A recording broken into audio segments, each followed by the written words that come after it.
မျိုးသမီးဟာလမ်းဘေးအိမ်ချိန်မဲ့တယောက်ဖြစ်ရုပ်ဖြတ်ထားခဲ့တယ်သူမဟာအဆောင်တွေရဲ့တားမြစ်မှုကိုလစ်လျူရှုပြီးငွေတရင်စီလမ်းလျှောက်သွားခဲ့တယ်သူမဟာလေကာမန်ကိုစတင်တုတ်တင်ပေးခဲ့ပေမဲ့အမှန်တော့ရင်းဤတက်တေခံနံပါတ်ကိုစကန်ဖတ်ရှုနေခြင်းဖြစ်ပါတယ်အဲ့ဒီနောက်သူမဟာပြတင်းပေါက်စီလမ်းလျှောက်သွားခဲ့တယ်အဆောင်ကမလိုလားပဲမုံဘိုးဖြစ်သူမစီဒေါ်လာပေးအပ်ခဲ့တယ်ငွေတရင်မောင်းထွက်သွားတာနဲ့အမျိုးသမီးဟာသူမိအပေါင်းပါစီသတင်းချက်လက်ကိုချက်ချင်းပေးပို့လိုက်တဲ့သတင်းချက်လက်ရရှိပြီးနောက်မတ်ဟာငွေတရင်ဘိုးထင်းချုပ်ရေးစနစ်ထဲစီတိုက်ရိုက်ဟက်လို့ဝင်ရောက်ခဲ့တယ်မကြာမီငွေတရင်ဟာတီနီယာစီရောက်ရှိခဲ့တယ်ယင်ဟာဒေါ်လာဘီလီယံ100တန်စိန်တလုံးကိုတက်ဆောင်လာတာကြောင့်လုံခြုံရေးဆောင်အများပြားဟာယင်ကိုချက်ချင်းဝိုင်းရံလိုက်ကြတယ်ဣရိယာဘေးကင်းကြောင့်အတီးပြုပြီးနောက်အဆောင်ကအပြင်ထွက်ဖို့စ조사ခဲ့ပေမဲ့တကားတွေဖွင့်လို့မရတာကိုတွေ့ရှိခဲ့တယ်။အဲဒီနောက်ဆက်တင်နေတဲ့ကားဟာရုတ်တရက်အလိုလျောက်ပြန်လဲစတင်သွားခဲ့တယ်။ငွေတရင်ဟာထိန်းချုပ်မှုလုပ်ကင်းစွာနဲ့မောင်းနှင်သွားခဲ့တယ်။မတ်ကအချိန်ပြင်းပြင်းမောင်းနှင်နေတဲ့ရင်ကိုအဝေးထိန်းစနစ်နဲ့ထိန်းချုပ်ခဲ့တယ်။လုံခြုံရေးဆောင်ဟာအလွန်ထိတ်လန့်သွားခဲ့တယ်။သူဟာရင်ကိုထိန်းချုပ်ဖို့စ조사ခဲ့ပေမဲ့ရင်ဟာလုံးဝရက်တက်မသွားခဲ့ပါဘူး။အဲ့ဒီအချိန်မှာပဲကားနစ်စီးဟာစောင့်ကြက်ရေးကားစီချင်းကပ်လာခဲ့ပြီးရက်တက်သွားအောင်အတင်းတမပြုလုပ်ဖို့စ조사ခဲ့ကြတယ်။မတ်ကဝိဝိုက်မောင်းနှင်မှုပြုလုပ်ပြီးသူတို့ကိုအောင်မြင်စွာခါထုတ်နိုင်ခဲ့တယ်။ရင်ဟာရက်တက်သွားခဲ့တဲ့အဆောင်ဟာသူ့စီဦးတီမောင်းနှင်လာတဲ့ချက်ကားကြီးကိုမြင်တွေ့လိုက်ရတာကြောင့်ထိတ်လန့်သွားခဲ့တဲ့ကားဟာကုန်းလောင်ယုံတစ်ခုတည်းစီတွန်းပို့ခြင်းခံလိုက်ရတယ်။ကုန်းလောင်ယုံတကားပိတ်သွားခဲ့ပြီးလင်းလက်တဲ့အလင်းရောင်တစ်ခုလင်းလက်သွားခဲ့တယ်ဒီလိုနဲ့အဆောင်ဟာမက်ရဲ့အမှန်တကယ်မျက်နှာကိုမမြင်တွေ့နိုင်ခဲ့ပါဘူးမတ်ကခေါင်းဖုံးကိုဖွင့်လိုက်ပြီး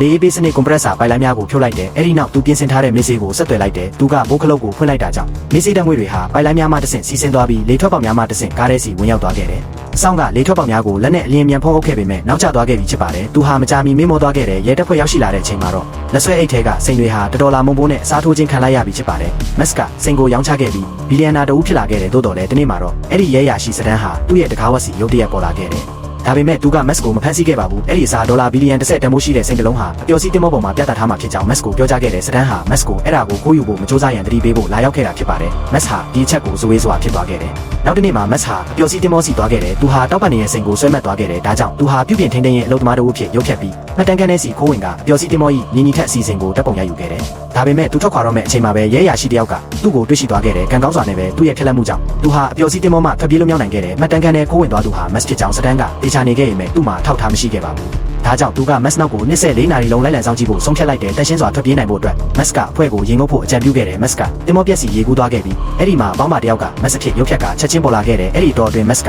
ပျော်စီတင်မောစီမြင်ပြန်လဲရေကူးသွားခဲ့တယ်သူကလေဝင်လေထွက်ပိုက်လိုင်းကိုတွန်းဖွင့်လိုက်ပြီးအမိုးမျက်နှာချက်အခေါင်းရဲစီဝင်ရောက်သွားခဲ့တယ်အဲ့ဒီနောက်သူကမိမောင်းတစ်ခုကိုဖြုတ်လိုက်ပြီးညကြီးမျက်မှန်ကိုတက်ဆင်လိုက်တဲ့အနီအောက်ရောင်ကြီးသတိပေးကြိုးတွေကိုရှင်းလင်းစွာမြင်တွေ့နိုင်ခဲ့တယ်မတ်ကစက်ပစ္စည်းတစ်ခုကိုထုတ်ယူလိုက်ပြီးစိန်ပြခန်းထက်စီရှော့ချဖို့ကြိုးတစ်ခုကိုအသုံးပြုခဲ့တယ်သူကခလုတ်ကိုနှိပ်လိုက်တာကြောင့်အရေတွေဟာအောက်စီစက်ခနဲကျဆင်းသွားခဲ့တယ်အရေတွေကျဆင်းသွားတာနဲ့မျှဖန်သားဟာချက်ချင်းစားသွားခဲ့ပြီးအပေါက်ကြီးတစ်ခုမြင်ပေါက်ထွက်သွားခဲ့တယ်နောက်တစ်ခုအနေနဲ့မတ်ကတမိုက်တစ်ခုကိုရှော့ချလိုက်တဲ့စက်ပစ္စည်းလက်သီးလေးခုပေါ်ထွက်လာပြီးအဲ့ဒါကိုခိုင်မြဲစွာစုပ်ကင်လိုက်တယ်ဒီလိုနဲ့မတ်ဟာစိန်ကိုလွယ်ကူစွာခိုးယူနိုင်ခဲ့တယ်အဲ့ဒီနောက်သူကအဖွဲနဲ့ပြန်လဲပူးပေါင်းဖို့ကြိုးကနေတစ်ဆင့်ပင်လယ်ထဲစီပြန်လဲဆင်းသက်ခဲ့တယ်လူတိုင်းကုန်းပေါ်ရောက်ရှိပြီးနောက်အမျိုးသမီးရဲရရှိတယောက်ကစိန်ခိုးယူခံရကြောင်းသတင်းရရှိခဲ့တယ်သူတို့ကမတ်ကိုခိုးယူသူဖြစ်တန်တရားရှိခဲ့ကြပေမဲ့အထောက်ထားမရှိခဲ့ကြပါဘူးဘာပဲဖြစ်ဖြစ်မတ်မှာခိုင်လုံတဲ့ဆက်ဆက်မှုအထောက်ထားရှိနေခဲ့ပါတယ်အဲ့ဒီညမှာစတန်းကမတ်နောက်ကိုကန်းချေစီလိုက်သွားခဲ့တယ်သူကစိန်ပေါင်းရနေရာကိုစုံစမ်းတွေ့ရှိသွားခဲ့တယ်ဒါတွေအားလုံးဟာစတန်းရဲ့အစီအစဉ်အစိတ်ပိုင်းတစ်ခုဖြစ်နေခဲ့တာပါသို့တော်လည်းသူ့ရဲ့ကားတကားဟာနောက်တစ်ကြိမ်တော့ခက်ခံလိုက်ရပြန်တယ်အဲ့ဒီနောက်ကားဟာအလိုလျောက်စတင်သွားခဲ့ပြီးစဝိုင်းပုံစံလက်ပတ်နေခဲ့တယ်အမှန်တော့မတ်ဟာစတန်းရဲ့အစီအစဉ်ကိုအစကတည်းကရင်းနှီးကြည့်ရှုနေခဲ့တာဖြစ်ပါတော့တယ်